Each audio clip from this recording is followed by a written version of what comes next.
Okay, hopefully Screencastify works for you because it worked for the first class and the third class yesterday, but not for you guys. It said that I didn't have an account for you guys. This time it didn't work for the first class that I didn't have an account, so hopefully it'll work for you guys, right? I passed back the notes that people handed in yesterday because some people wanted them back to study from. They're not graded yet. Christian, you didn't get yours back because it didn't scan right. It cut off the edge, so I need to rescan yours.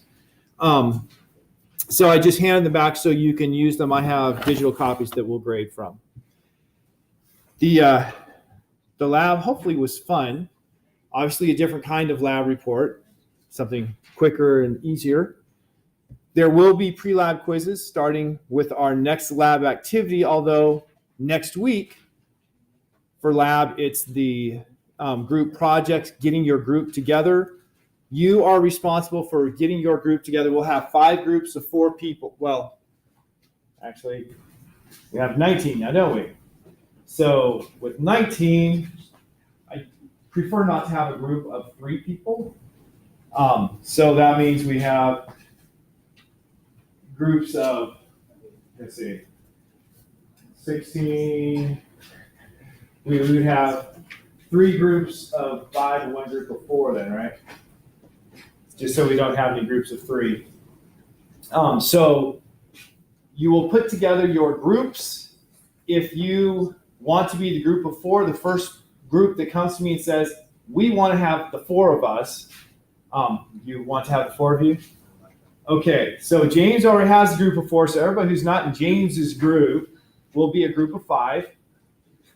And you'll need to come to me. If you tell me this is our group and this is our topic and I approve the topic, you don't even have to come to lab next week. If you don't have the group and topic approved, then you need to come to lab until you have an approved group and topic. That's the only thing that is requiring you to come, is to make sure you have a group and a topic so you can get started. Rebecca.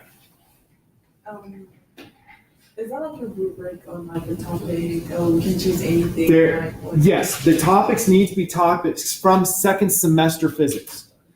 So covering electricity, magnetism, quantum physics, optics, radioactive, nuclear physics. So it needs to be a topic in that. If you look at the last 3 pages of the lab guide, it has quite a bit of description as well as the rubric for how things are going to be graded. And so for your topics, you can't use topics that were used last year. So I have a list in the lab guide of the topics that have been used in previous years with slashes through the ones that were used last year. So those are just ideas you can read through, but you're not limited to those. You're limited to things that are on topics we covered this semester. Okay, let's get on with Coulomb's Law. Coulomb's Law, force equals K Q1 Q2 over R squared. Now, from now on, I'm generally not going to use the vector sign when I write out Coulomb's Law. I will write it like this. And when I do calculations, I will almost always just put an absolute value sign for Q1 and Q2. The reason is when we use Coulomb's Law, the direction can be confusing. People in Physics 252 can attest to me being confused about the directions with Coulomb's Law. That is, I did my calculations and got the wrong direction with my calculations both times. But I had worked out before I started what the direction is. So I do the direction separate from the magnitude. So I just write an equation for the magnitude, and then I use our basic rules to define the direction. What are the basic rules for the direction of the electric force?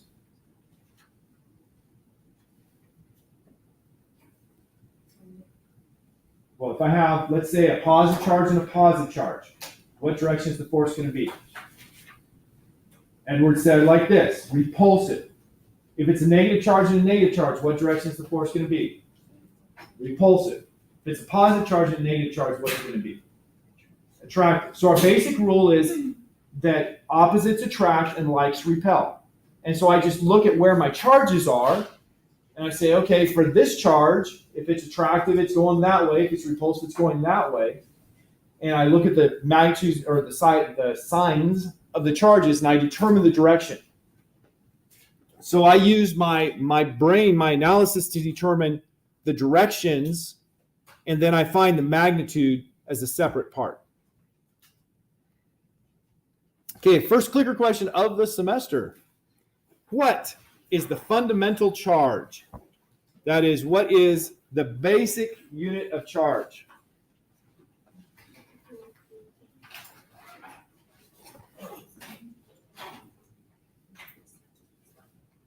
Now, when I said basic unit, I need to be clear. I'm not talking about units like meters or kilograms. I'm talking about the number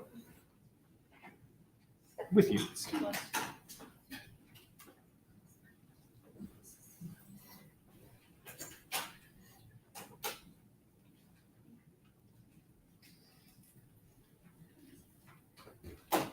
Oh, shucks. Well, there we go.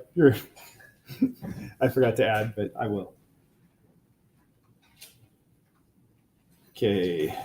I think that was, did you answer? No, okay.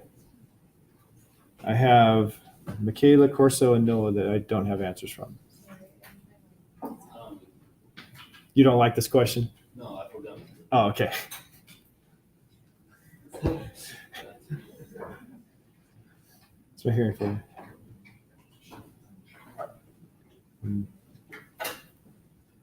Okay, we got now, yeah, we're all answered that are going to answer.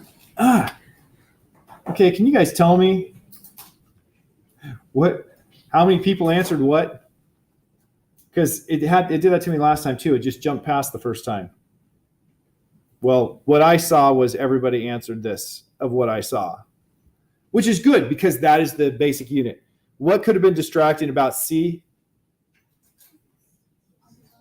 C is Avogadro's number. Avogadro's number is the number of molecules in a mole, or the conversion factor between atomic mass units and grams. Okay. Yeah. The next few slides are things that people talked about in lab yesterday. For the most part, I'm leaving the lab stuff. People talked about it, explained it, and hopefully you learned from your classmates. But just want to make sure we have the charging a conductor by contact and charging a conductor by induction. So contact, you make direct contact and charge flows from object 1 to object 2. Now, Rebecca and somebody else, I think it was Etika, both had a question on the reading quiz that I don't like. And so I told it to remove it, but somehow Etika got it anyway. It shouldn't be coming up to many people. And that question talks about when you rub your feet on the carpet and you come up and you shock somebody with your finger, how did the charge get to your finger? And the correct answer on that was that it was an induced charge. And the reason for that is kind of complicated and why I don't like the answer. So when you're rubbing your feet on the ground, how do your feet get charged? On rubbing your feet on the carpet. Friction. The friction is making electrons go from the thing that is not holding them as tightly to the thing that wants them more. And so the rubber soles of your shoes are building up a charge. Now, rubber is an insulator. Rubber does not allow the charge to move around. So that charge is basically stuck on the soles, on the bottoms of your shoes. And so that charge can't be transferred directly by contact to your body. But that charge is going to, let us suppose, because I haven't paid attention, let's suppose that that's a positive charge now on the soles of your shoes. That's going to pull electrons through your body down to your feet. So you have conduction in your body to take electrons away from your fingers to pull them down to your feet so your fingers get a net positive charge. So the question of how did that charge get there, you could say, well, I had charge that conducted from my fingers down to my feet, or you could say, well, the charge was attracted to my feet because of induction. That's why I don't like the question. It's not very clear as to how you're supposed to think of it. And so you have both well, you had conduction through your body that's part of the inductive process. It probably is a fair question in many regards, but it's a confusing question, and thus I will go through and hand grade it for those who got it, and I've said, set it up so it shouldn't be asking it anymore. Hopefully not, anyway. Okay, so conduction, direct contact, charge just transfers because of contact. You have something, and as we talked about yesterday, the charged object could be a conductor or an insulator. If it's an insulator and you touch it onto an object, only excess electrons at the point of contact can transfer. If it's a conductor, you have electrons from anywhere move to that point and transfer. So it's going to be a lot more effective if you have a conductor than an insulator. And then if you have a conductor that you touch, you'll have charge spread over it. So that's charging by contact. Charging by induction does not involve contact, so that's why the textbook says contact for conduction and induction for the induced charge. So the induced charge process is much more complicated. You bring your charged object, let's say my charged object is my finger, and I bring it up to Gila's computer. And if I don't touch and I don't have arcing, now arcing is another thing. Arcing is electrons passing through the air. If I have arcing, that's going to be a direct transfer of charge, like the contact charges. But if I bring it close and I don't have arcing, what did I say my finger was, positive or negative? Positive. So if my finger is positive, what's it going to do to the electrons that are free to move in her theoretically conducting computer? Is the positive going to attract electrons or repel them? Attract them. And so electrons from all through the computer are attracted this direction. And so far away from here, we're going to have fewer electrons than protons, hence a net positive charge. Over here, close to my finger, we're going to have more electrons than protons, so a net negative charge. So we have a separation of charge now. What did we call it when we had a separation of charge? Okay, electric polarization. So it's electrically polarized because of having my positive finger here. Now, if Gila puts her hand on her laptop, her body's acting like a big, vast reservoir of electrons. It can take some, it can leave some. And since my finger is attracting electrons, no matter where she touches the key or the computer, it could be up here, it could be down there. It doesn't matter where she touches, it's going to pull electrons off of her body because of the attraction from my finger.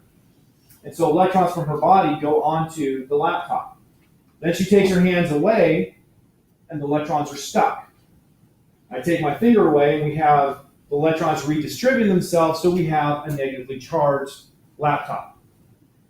So the inductive process, there's no touching by the charged object, but there was touching by a second object. Right? Otherwise, we wouldn't have had the transfer of charge. And it pulled charge off the second object to give me the opposite charge of my originally charged object. So I start with a positive finger, makes that negatively charged. If I just reverse, if I start with the negative finger, I'd be pushing electrons away. When Gila touches it, electrons go onto her body, leaving that a positively charged laptop. So inductive charging always charges the opposite way. So if I have a positively charged rod, I can charge any object with either positive or negative charge. Positive charge, well, if it's positive rod, positive charge by conduction, negative charge by induction. So, clicker question number 2, maybe, maybe not. Open sesame. Okay. Yes, it is a new version. It's a version that's going to allow me to repoll questions now, but I'm having other difficulties. Okay, Etika was the first one in. Which method of charging results in the charged object having the opposite charge as the original charging object? And of course, Etika has an advantage because I told her before class this was going to be here. So she totally was prepared. I was trying to push to see if it would go in, because it was close to see.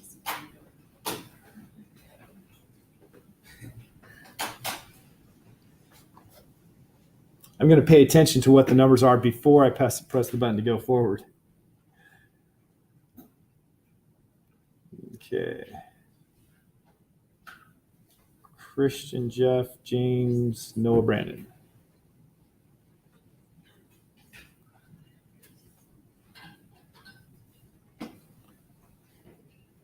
Here's Christian, Noah.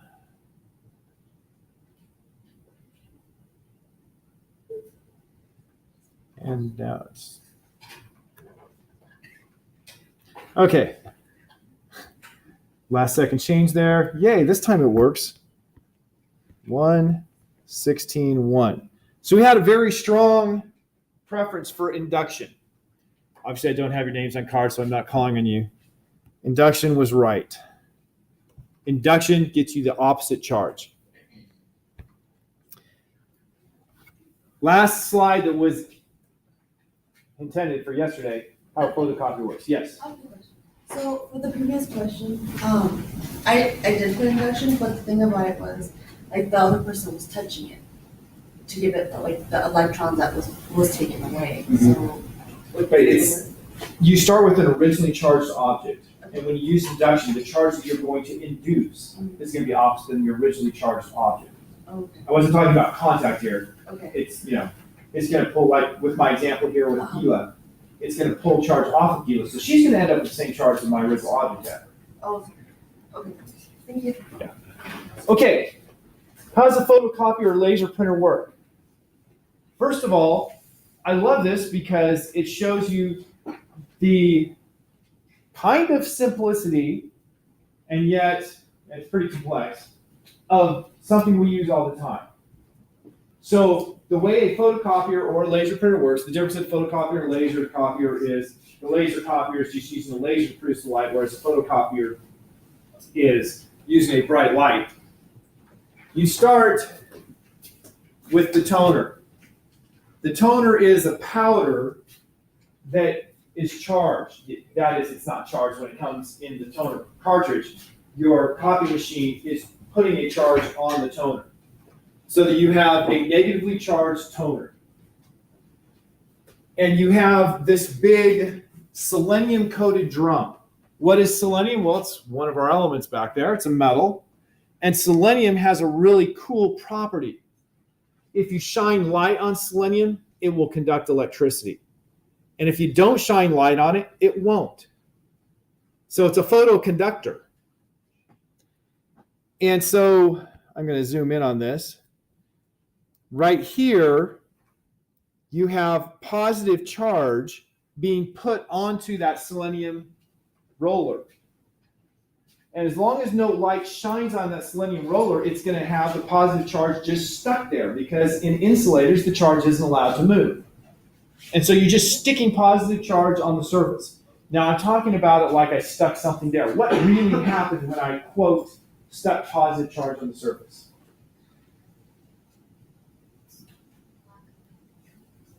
Okay, electrons were pulled away from it. That's what really happened. In physics, we start talking about positive charge like it's really, I put a positive charge on there. But somewhere in your brain, you have to keep in mind, wait, you didn't actually put a positive on there. You took away an electron. So we have electrons missing. We actually have a term for that. We call it a hole. All over that selenium drum. Then if you look at the light path, you have bright light that is shining on the paper, comes down to this mirror, reflects from this mirror, reflects from the mirror to this lens, which focuses it onto the drum through another mirror. So the light is focused onto that drum. So you have a strip of paper that is having light, bright light hit it. The light that reflects off of that strip of paper then is focused onto the drum. And if you had black on the paper, then there's not much light reflected and it's dark. If you had white paper, there's a lot of light reflected and it's bright light. And where the bright light hits, the selenium becomes temporarily conducting. And so the charge will go through the outer roller and it becomes neutral where the light hits. So now you have a picture in charge. Anywhere that was black on your original now has a positive charge. Anywhere that was white on the original has a neutral charge. Then it rolls around and it rubs against the toner. So it rubs against the toner, you have this negatively charged toner, and you have the cylinder that's either neutral or positive. Well, where the cylinder is positive, the negatively charged toner is going to be attracted, and it jumps across and sticks to the drum. So our image that was in positive charge becomes an image in toner. And then you just run paper underneath that selenium drum, and you press the toner into the paper. Now, to make the toner stick to the paper is pre-charged with a greater positive charge than the drum has. So since the paper is more positive, it's more attractive to the toner and pulls it off of the drum into the paper. And then the final step is the fixer, or fuser actually is what it's called. Everything I've seen usually shows it with rollers, one roller above and one roller below, that are really hot. Why do we need heat? You've probably noticed that when paper comes out of a photocopier, it's hot. How many people have noticed that? Okay, a good number of you. Why do we need to heat it up? Yeah, it's like an iron-on, exactly. That toner was being held there by static electricity. Now we know I can hold a balloon to my head with static electricity, but if somebody comes and bangs my head, the balloon's going to come off. And that's the way the paper would be. It's all nice and printed. If you have a paper jam and you pull out paper before it's gone through the fuser, it looks like it's just a great copy. But then you rub it or something, it all smears. Because the toner was just being held there by the static charge, not held very strongly. The fuser then melts it into the paper so that it will stay put. Now, of course, that brings up a whole nother problem. You want to print overhead slides. If you just get any old overhead slide and you put it through your photocopier, has anybody done this? They melt. And you cause grave damage to the fuser part of your photocopier because it's putting a lot of heat on those. So you have to have special high temperature slides to print on for making overheads. So that's a practical application just using Coulomb's law, right? It's very simple in the physics, kind of complicated in the application. Any questions about the photocopier? Okay. I'm not going to ask you if you think it's cool. I just assume you all think it's cool like I do. All right, Coulomb's law. Technically, Coulomb's law only works for point charge. You might have noticed in the homework problem it says you have a piece of soap that has this charge and a piece of glass that has this charge. What's the force between them? Assume they are point charges. Now, any genius knows that this piece of silk is not a point. It has a specific volume that's not close to zero. And the rod likewise is not a point. But Coulomb's law only applies to point charges. If it's not a point charge, we have to do things more complicated, right? This 252 people, right? We have to do some integrals over objects.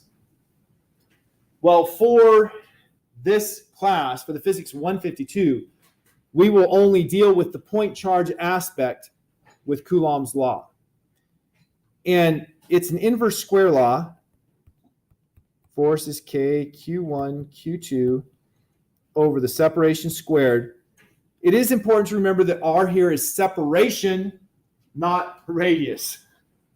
Even though it's the radial distance, it's not the radius.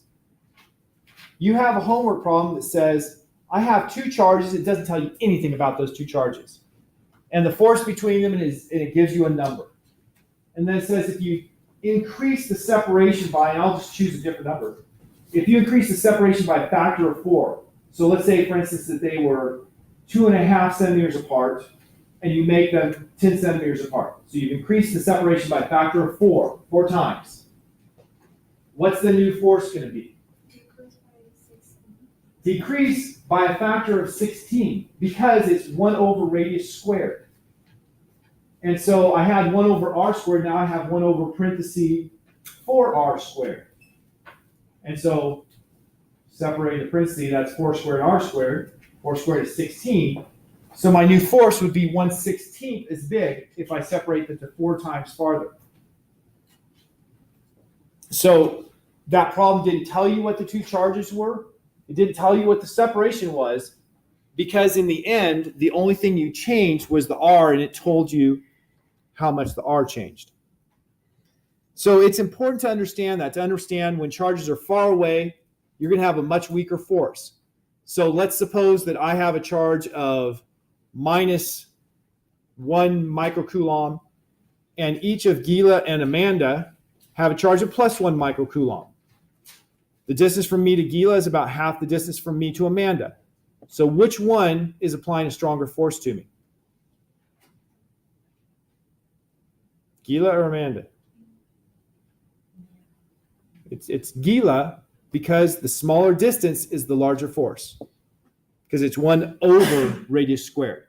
And in fact, Gila would have 4 times the force of Amanda, because 2 squared is 4. Now here you see what I started with. For force calculations, I'm just going to use absolute value to calculate the magnitude of the force, and then I'll use my brain for the area. Now that K actually comes from something more complicated. K is defined as 1 over 4 pi epsilon 0. Epsilon 0 has a special name, the permittivity of free space, and that tells you about how conductive a vacuum is. It tells you how easy it is for charge to pass through a vacuum. So it's a physical constant. It's a very well-measured constant, and K is based on that. So why do we use K? Less writing. That's the only reason. And I'm really down with less writing. Most physicists are. So here it's named the Coulomb Constant, but it's just a derived constant. So that K number, 8.9876 times 10 to the 9th, it's actually not hard to memorize to that number of digits, because, of course, 9876 is an easy string to memorize. Yesterday, I was just using 988, one less digit. Not hard either. You don't have to memorize anything, so you just use it. How do we solve Coulomb's Law problems? We have done simple things, but I want to do some more complex things. Coulomb's Law, we're dealing with force, so we're going to apply all of our force rules. So if I'm going to solve a problem using Coulomb's Law, I'm actually going to want to start by drawing a diagram. And because it's forces, I'm going to make a free body diagram. I'm going to show the forces acting on my object. Now up here we have a discussion of the units. Before we get into that, because 1 coulomb is a very large amount of charge, we're usually going to use microcoulombs or nanocoulombs. And so when you put the numbers into your equations, remember to take into account the prefixes. Don't just put in, if it's 1.5 microcoulombs, don't just put in 1.5 for the charge. Make sure you've got that times 10 to the minus 6. Now we have the next step, the force. If you have more than 2 charges, you look at an object, you say, well, the force in this object is the force due to each of the charges separately, just add them up as vectors. So I'm going to do a problem where I have a total of 3 charges and calculate the force on one of the charges. I will simply calculate the force between 2 charges, calculate the force between another pair, and then add them as vectors. And yeah, this last one is, if I have like 3 charges in a row, the one in the middle doesn't shield the other one. You just add them up separately. And I will do some problems. So problem number 1. 2 styrofoam balls of mass 10 grams are suspended by threads of length 25 centimeters. The balls are charged, after which they hang apart, each at 15 degrees to the vertical. Question number 1, are the signs of the charges the same or opposite? So I know I obviously should have made this a clicker question, but I didn't. So by show of hands, how many people say that the signs are the same?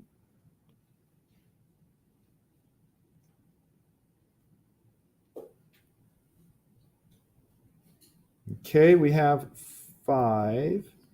How many say the signs are opposite?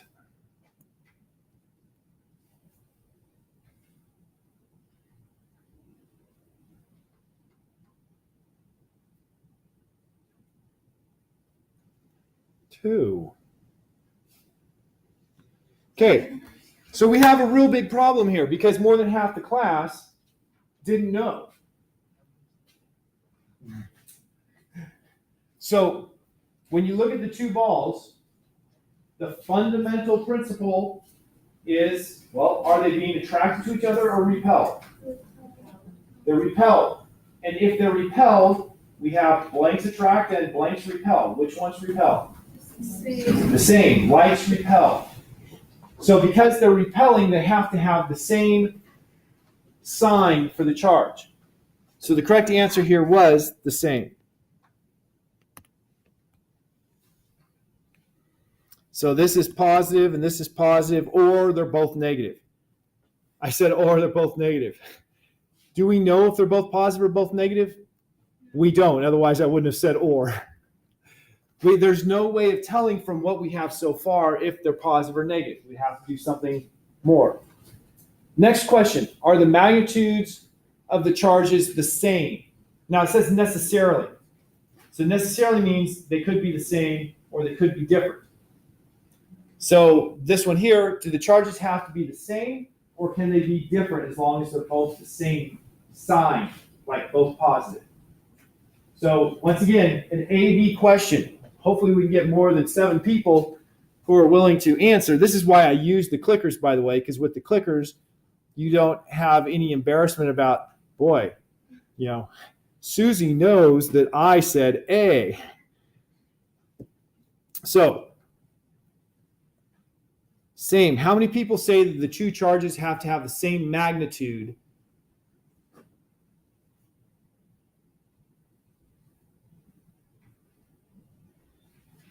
Okay, I have 6. We're already more responses. How many people say that they may be different? I'm not looking right now because I'm writing, just kidding. Okay, so different, I've got 1, 2, 3, 4, 5, 6, 7, 8.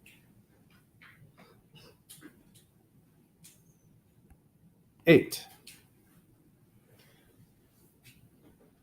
This one here was not as clear cut as the last one, but we have a difference of 2 before we had a difference of 3. I do appreciate that this time we had 14 of you answering, only 6 people who declined to answer. Let's talk it out. The equation for the force.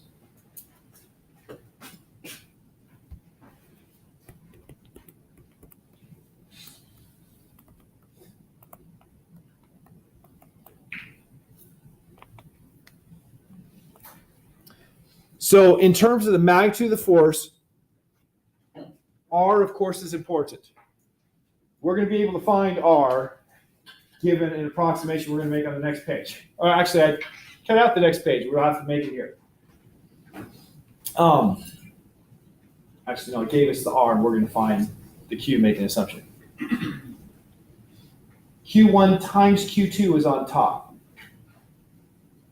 So if I know R and I know F, what can I determine?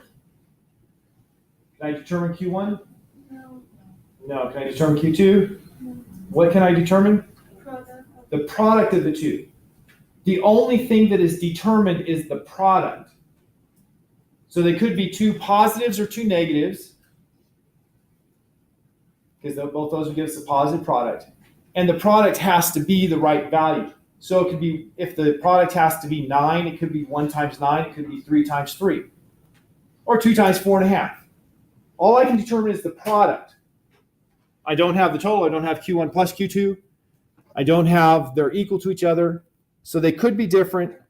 I only know the product. And then for the last one, oh no, I do have it here. Find the net charge in each ball, making the assumption that the charges are equal. So now that I make the assumption that the charges are equal, now I can, if I find the product, I know the product is Q squared and I'm good to go. Now this is a lot like one of the test problems we had. Remember the problem with the ladder and or what, ladder, no, sandwich sign. And it asks you like for the tension of the cord. The first step in solving that was to cut the problem in half because of the symmetry. So I'm going to do the same thing here. I'm going to cut the problem in half. So I'm only going to consider one of the balls.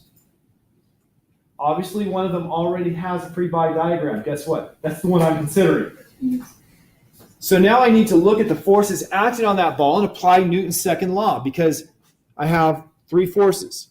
So the three forces are labeled here. Tension, I'm going to put, of course, F sub T. Force of electric and weight, I'm going to put, of course, F sub G. For Angelina's clarification, I always like my forces to start with an F. So I don't use W for the force because W looks like work and you can't have a work vector anyway. So I have those. What's the equation for the force of gravity? mg. Force of tension. There isn't one. The force electric is that there. Now I have three forces. What could you tell me about the net force in this problem? Net force is 0. How did Angelina know that net force was 0? It's not accelerating. It's not moving, which means its velocity is constant at 0. The at 0 wasn't the important part. It was the constant that was the important part. So I'm going to apply Newton's second law.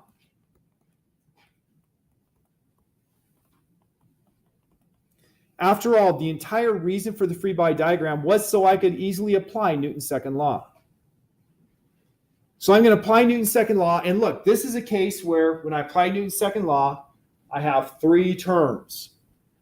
I have the electric force vector plus the force of gravity vector plus the force of tension vector is equal to 0. In the case when you only have three forces, it's easier to solve it graphically. So I'm just going to do a graphical addition of the forces.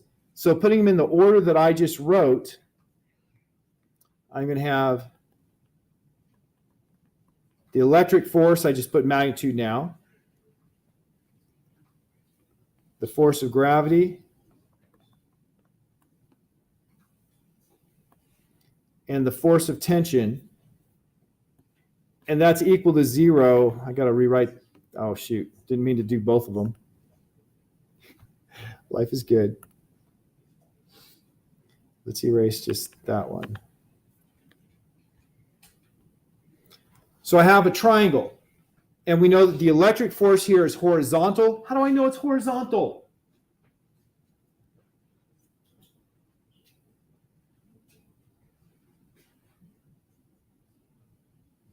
I believe it's horizontal because of like the ball is going horizontal.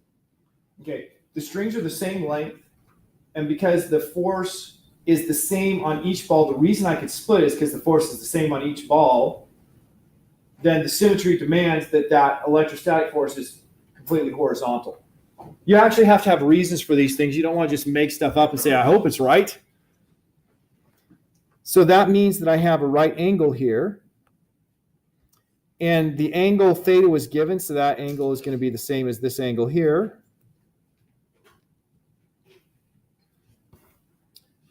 And so which one do I know and which one am I looking for? Actually, what do I know? Let's go back and see what I know. I know the angle, I know the length, I know the mass. So of these forces, which force do I know? One of them I know.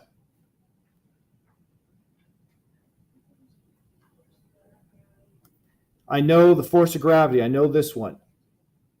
And then which force am I looking for if I'm trying to find the charge? I'm looking for this one. So I want to find the trigonometric relationship between those two. I don't know the tension, and right now I don't care about the tension. So in terms of a right triangle, which two sides do I have? Blank and blank. Opposite and adjacent.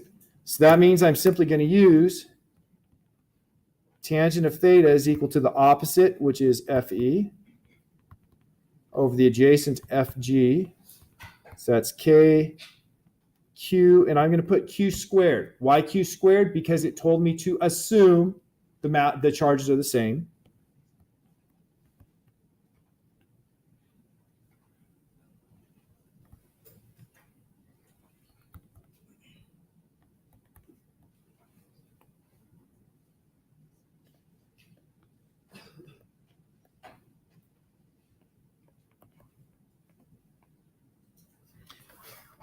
So there's my equation. I know I did my math kind of quickly there. M, we know M. I'll write down M is equal to 10 grams. What do I need to use instead of 10 grams? Need to convert it to kilograms, 0.010 kilograms. Make sure I got that right. 10.0 grams, so I have more decimal places. So I have 3 sig figs there. So that's the mass. G, of course, is equal to 9.80 meters per second squared. We use 80. Some classes use 81, so I don't know what you used. K is equal to 8.9876 times 10 to the 9 Newton meters squared per Coulomb squared. That's just a constant. Theta is equal to 15.0 degrees. What's the one last thing?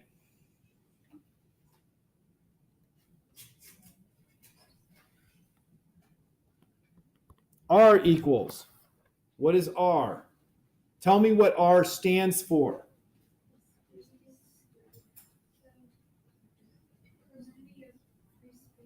No, R is the distance between the two charged particles. Now, the problem gave us the length of the string as 25 centimeters. That's not R. That's the length of the string, not the separation between the two balls. So how do I find the separation between the two balls? Using the angles. I have, this is, I'll call it L equals 25 centimeters. And this is 1/2 R. So opposite side and hypotenuse,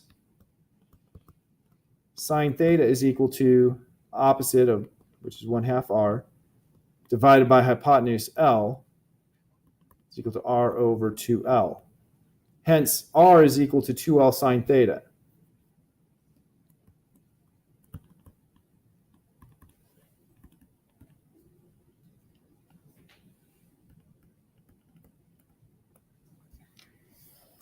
So now I have all the numbers to put into this equation and calculate what Q is. So this is one possible answer, the answer if the two balls have the same charge. And there's a whole slew of other answers where they have different charges. Now, it looked like an easy problem to start with, and it worked out not that bad.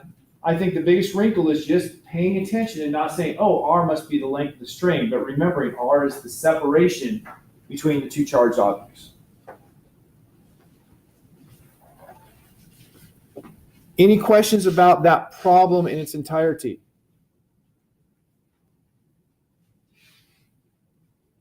Okay, in the 6 minutes that remain, let's do another problem. By the way, I put enough slides to go 3 lectures. I once had a student say, what would make the class better if he did all of the slides in his lecture? No, that would make it very, very, very, very fast because I put more slides than I intend to use, so that I don't have a problem. What is the net force on the top charge in this arrangement? Notice that my coordinate directions, X and Y directions, are already given because that's always something we need to look at. The net force on the top charge, how many charges are going to be putting a force on that top charge? There are going to be 2 putting a force on the third one, right? Because the one charge is not going to put a force on itself, but it's going to be affected by all of the other charged particles that it can see. And it can see them if they exist in the universe. So our universe consists of these three charges, and so this top charge is going to see the other two. First thing I'm going to do is identify the forces. I will ignore a specific force. Ignore gravity. Why? Why do I ignore gravity?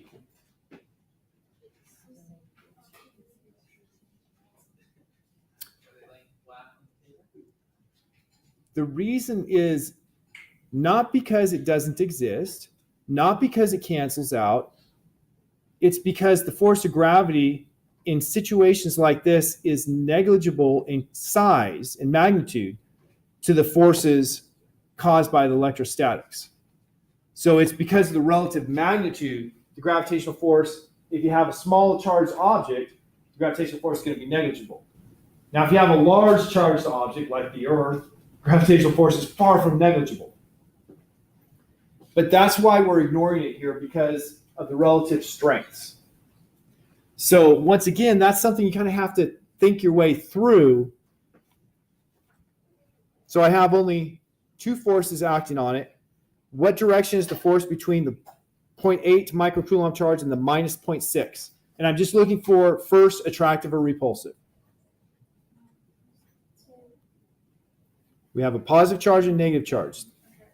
Attractive. So that's going to make it a downward force. And I'll just label it F minus because that's the negative charge. What direction is the force between the plus 0.8 microcoulomb and the plus 1 microcoulomb? Attractive or repulsive? Repulsive because they're both the same sign.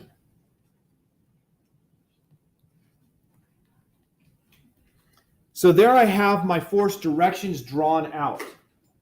Now I'm going to calculate the magnitude of each of those forces, then apply my directions from what I've drawn, and then I can add them together to find the net force. So force minus is equal to K, and I'm going to label this Q1, Q2, and Q3 to make my life easier. Q1, Q2 over R1 squared, where this is R1.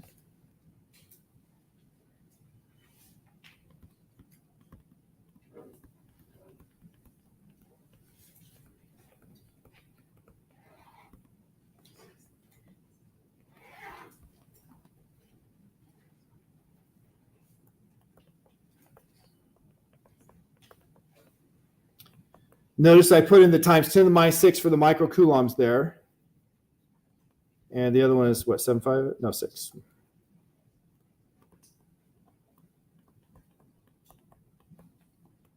Now, it's probably clear, but just to make sure everyone noticed, what happened to the minus sign? I did the absolute values. I'm only looking at the magnitude, divided by the separation squared.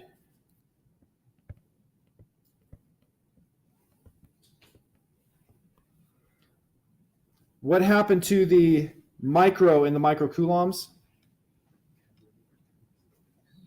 I put in the times 10 to the minus 6.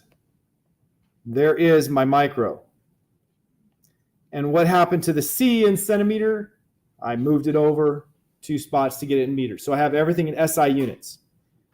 And so you can put that in your calculator and get a number.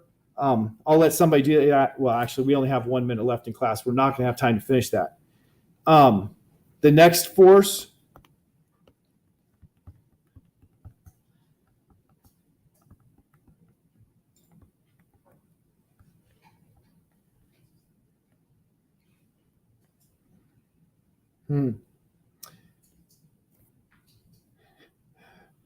I was not very good with my numbering, but I'm going to call this R3 because R2 would have been the other.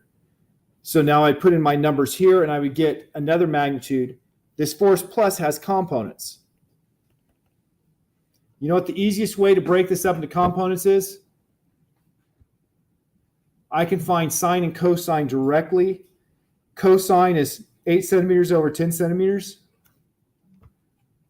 And sine is going to be Well, you can just use Pythagorean theorem.